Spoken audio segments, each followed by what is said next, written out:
Ricardo, seja bem-vindo ao 12 em Ponto. Boa tarde. Boa tarde, Tiago. Boa tarde, Ana Carolina, Cristiano, a grande audiência da 98. Sem dúvida nenhuma, uma grande preocupação, né? Hoje nós temos no Rio Grande do Norte cerca de registro de 4 mil mortes, né? Hoje a gente está com 138 pessoas na fila de espera da UTI e obviamente que isso tem um impacto muito grande para a economia local e para a economia nacional e do todo mundo, esse aspecto todo da pandemia. Ricardo, aproveitando o gancho do assunto que a gente estava falando aqui agora, auxílio emergencial, a Assembleia vai discutir um projeto aí para a criação de uma espécie de auxílio emergencial aqui no Rio Grande do Norte. O senhor, como economista, como alguém que acompanha sempre a execução do orçamento do Estado, o Rio Grande do Norte tem dinheiro para isso? Para pagar um auxílio emergencial aí para as pessoas em situação de vulnerabilidade mais afetadas pela pandemia? Olha, particularmente acho que o orçamento do Estado, ele inclusive foi encaminhado para a Assembleia Legislativa já apontando um déficit, né? É muito imprensado, ainda mais levando em consideração que essa nova onda da pandemia, o Estado já sinaliza aí que vai perder uma arrecadação de 50 milhões de reais. Então, no momento que você está com perda de arrecadação, no momento que você já mandou um orçamento fiscal sinalizando o déficit, eu vejo muito pouco espaço para que a gente tenha recursos para que seria louvável, sem dúvida nenhuma, um auxílio emergencial, mas eu vejo pouco espaço fiscal na estrutura do orçamento do governo para isso ocorrer, a não ser que seja um volume muito limitado de beneficiários, né? Somente para complementar a extrema pobreza realmente. Dificuldade no orçamento do governo, que já é um problema, né? Desde muito, não é um problema novo, né? Não é um problema de fato, mas de antes dela. Pois é, de antes dela. Os governos vêm aí com problemas de receita, salários chegaram a ser atrasados, salários de servidores, porque o governo não tinha dinheiro em caixa para pagar. O atual governo, inclusive, já recebeu também a gestão com atrasos em salário. E agora, com essa nova situação de pandemia, né? Comércio fechado, serviços fechados, queda em arrecadação, repasse do governo federal que tentou compensar em 2020 e conseguiu. Botou o caixa em dia, né? Botou o caixa em dia, mas agora em 2021 já há uma dificuldade, inclusive do próprio governo federal. Ontem, inclusive, o secretário de Tributação do Estado esteve aqui na 98 FM, Carlos Eduardo Xavier, e falou dessa situação, como é difícil equacionar e fechar essa conta. Vamos ouvir um trechinho antes do senhor comentar. Ano passado, notadamente, é percebido por todo mundo, o governo federal fez uma transferência vultuosa de recursos ou flexibilizou o pagamento de dívida, etc. Ou seja, permitiu uma folga no caixa efetivo do Estado. Até o presente momento, a gente não tem sinalizações no sentido de que esse comportamento econômico-financeiro vá se repetir agora para 2021. Ao mesmo tempo, nós temos uma realidade concreta, que é a queda da arrecadação, uma vez se deparando com as restrições aí postas.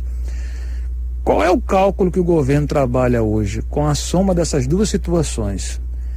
De um lado, a subtração vamos supor, da compensação e de suporte econômico por parte do governo federal e o decréscimo da receita efetiva do Estado. E aí eu lhe emendo perguntando o seguinte: isso é de também acender a luz amarela e de se preocupar com relação a condição de pagamento de folha de pagamento e as folhas atrasadas? Para lhe devolver a palavra. Com certeza, Felipe, a conta não vai fechar, né? A gente tem, o cenário é esse, né? O cenário posto você leu perfeitamente. A gente tem uma perspectiva de queda de arrecadação, né?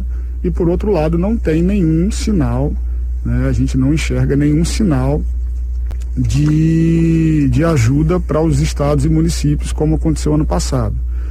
Isso é muito preocupante, eu não diria nem um sinal amarelo, é mais do que isso, né? A gente tem observado com atenção, né? E por isso que esses 14 dias eles são fundamentais, né? A gente não tem assim mecanismos, ferramentas como teve ano passado para aguentar, que ninguém aqui imagina isso, passar aquele mesmo período que a gente passou ano passado.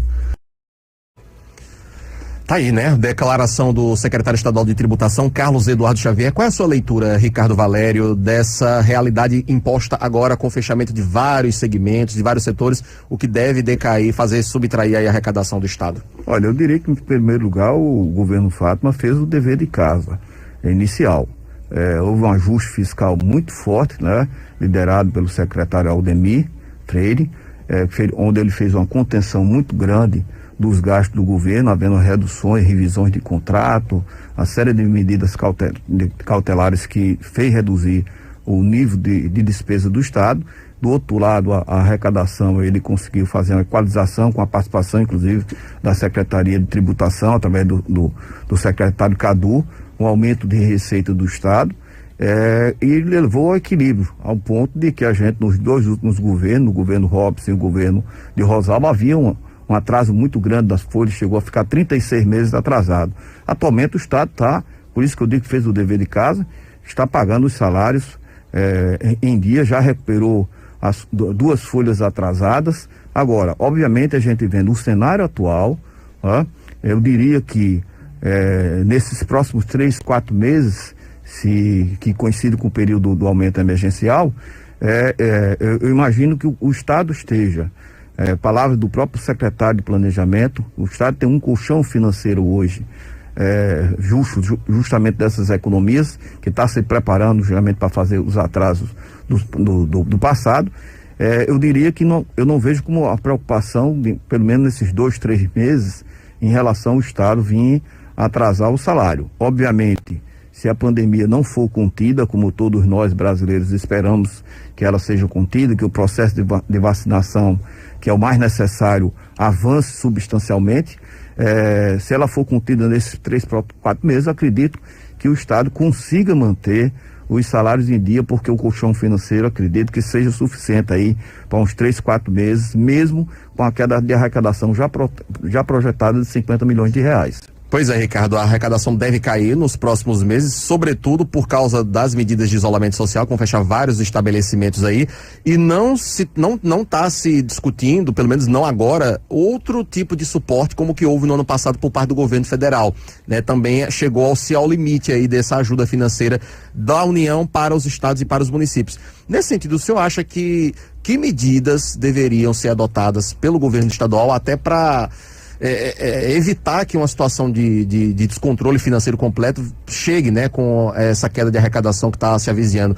Que medidas o governo do estado poderia tomar para evitar que isso aconteça? Olha, o governo já está atento a essa situação, né? Tanto é que seguramente alguns níveis de contratações que estavam previstos, de reposição de mão de obra, né? Salvo na área de saúde e segurança, que está sendo mantido. Mas a gente tem que tomar o cuidado para não inflar mais a folha, né? Manter toda essa preservação do controle fiscal dos gastos, né?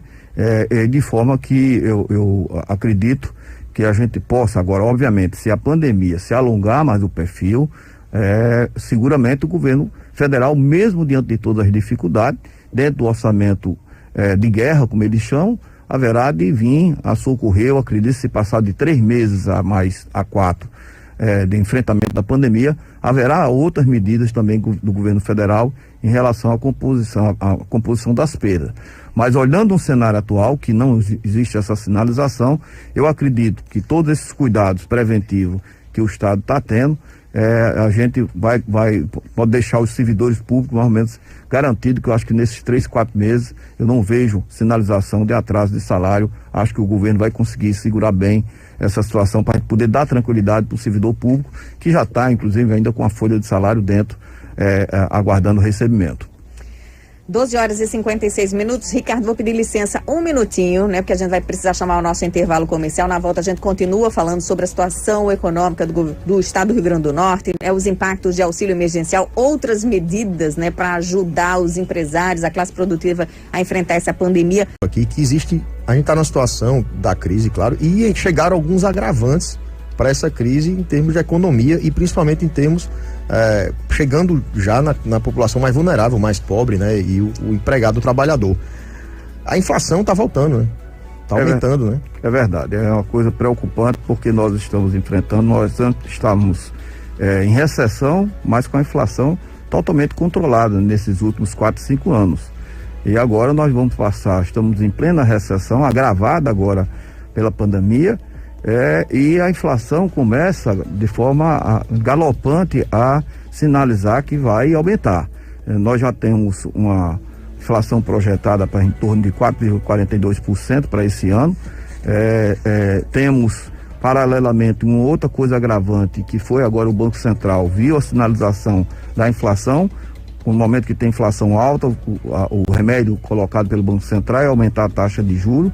A taxa de juros subiu acima da expectativa do mercado, 0,75%, e ainda foi dado o viés pelo Copom de que isso vai ocorrer nos próximos meses. A expectativa é que tenham outros aumentos, né? E que a gente chega aí no final do ano com a inflação beirando os 5%. O grande perigo é que a inflação beirando os 5% e a taxa de juros, que me deixou muito preocupado. A taxa de juros beirando os 5%. A inflação 4,2% projetada, já tá. que pode passar para mais. Isso é a média, mas se a gente for olhar para alguns setores, né, Ricardo, a situação, alimentos, por exemplo, subindo bastante.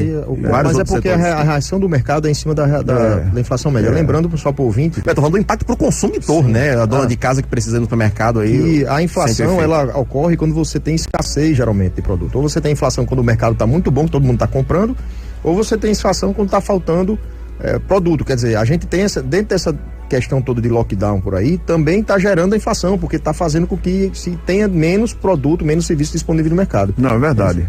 Só para concluir, o risco em relação à taxa de juros é que ele sinaliza sucessivos aumentos de 0,75%.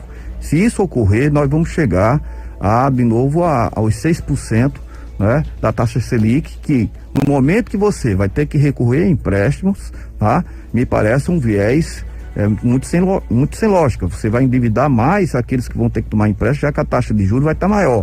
No momento que a dívida do Brasil vai estar aumentando, você está também encarecendo a dívida do Brasil.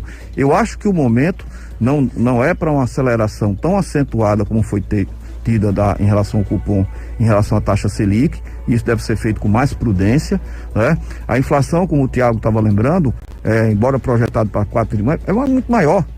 Nos últimos 18 anos, a gente nunca teve tamanho aumento. A gente teve aumento de 96% no óleo de soja, por exemplo, 59% no arroz, né? 58% no feijão nosso de cada dia. Isso vai diretamente... Os itens mais básicos ali, né? Sem falar na situação que a gente está tendo dos combustíveis, mais de 6 aumentos na área do combustível, e o mais agravante, chega até na população mais pobre, que é o gás de cozinha, gente. A gente observou que, fazendo analogia das dificuldades de pobreza, enquanto nos Estados Unidos, uma noite de frio no Texas provocou frio lá, ao ponto que os americanos ricos puderam ligar seus aquecedores, causou calafrios aqui no Brasil, né? Dando impacto de repique na nossa inflação, já que, ao contrário, as donas de casa estão reabilitando aquele hábito antigo do fogão a lenha, né? Isso é uma situação realmente de extrema injustiça social, né? Que vem ocorrendo, um reflexo em outro lado do mundo, você traz a situação aqui para o Brasil. Então, há preocupação grande com o aumento da taxa de juros, da inflação e da recessão caminhando paralelamente, né?